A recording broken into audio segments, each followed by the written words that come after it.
All right, it was a beautiful week filled with 80-degree temperatures. Erica, is it going to last heading into this weekend? You know, it is tomorrow. Some good news if you are enjoying the summer-like weather. But hey, drum roll. Did we break any records today? We did. We broke 4 in our area, actually. Look at that. Salinas, you were 85 today. King City, 83. Gilroy, 79 and 78 for Monterey. The previous records, well, right here beside you, 82 was set in Salinas back in 1988. 80 degrees in King City back in 2016, not too long ago. 78 set back in Gilroy in 2012, and then in 1986, in Monterey, we were at 74. So we did beat some records by at least a few degrees. Now, again, the chance of us beating a few tomorrow is very likely. In fact, I'm seeing on the models Salinas could actually warm up maybe a degree or 2, give or take, and even into the Salinas Valley. Now, I don't think our coastal locations will get there. I think we'll actually start to cool off around our coastal locations. But hey, here's a look at some of the other highs we saw around the Central Coast today. You can't beat this. Like, this is bragging weather for your friends in those colder states. 86 for Big Sur, Corralitos 85, Carmel Valley 84, 83 for King City, 81 for Hollister, and 77 for Santa Cruz. So again, a little bit cooler to the north just because of some of those winds that kind of push onshore there. Now we are seeing this ridge of high pressure dominating our area.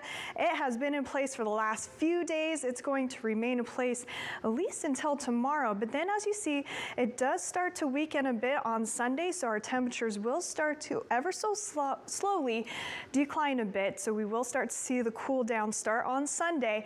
And then by Monday, we'll actually dip quite a bit as this little cold front moves in through our area. Now, it does have some moisture behind it.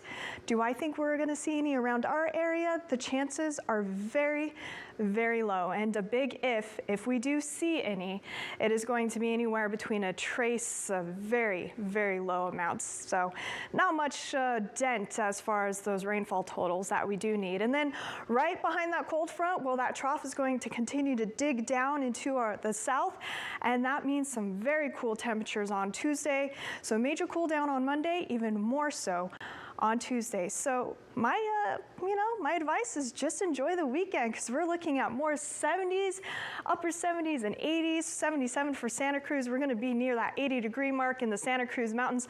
Around the coast, we're going to be Davenport 70 there. So a little bit cooler to the north of us. And you'll see that as we in places like Morgan Hill and Gilroy, we'll be in those mid to upper 70s out there.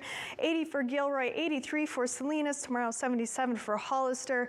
And when I said cooler in Salinas, now the record high is actually taken from the Salinas airport, so this is an average across the city. So I just wanted to clarify that. If you're like, wait, you said it was going to be warmer.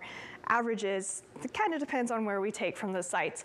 78 for Watsonville, and we're going to continue to see those upper 70s all the way down into Marina. And as we head to the Monterey Peninsula, if you don't have those beach plans out there, I'd start making them. 78 for Monterey, 81 for Carmel by the Sea. Up and down the Salinas Valley, we're going to talk more 80s for you, some low to even mid 80s out there. 84 for Soledad, 82 for Bradley, and then as we head to the Big Sur coast, 84 for Big Sur. We are going to see some very mild overnight lows. It does look like we could see a few high passing clouds move into our area. I'll continue to track that, but enjoy your weekend because by Valentine's Day, we'll actually cool back down into very close to seasonable averages. And then we do have some windy conditions with this cold front moving into our area. But then by the end of the midweek, we'll start to warm back up and see, well, sunshine moving into our area yet again. But we will have some cloudy conditions on Monday as that system, I should say ahead of that system, some cool temperatures on Tuesday, some windy conditions. So again, we're watching that wind for you because that heat really did dry out a lot of our fuels. And then we will warm back up as we head into next weekend. We're talking those low to mid 70s for our interior valleys. But yeah, look at that. We're going from 80 to like, we're taking about 20-degree drop there on Tuesday. We're going to those low 60s on Tuesday.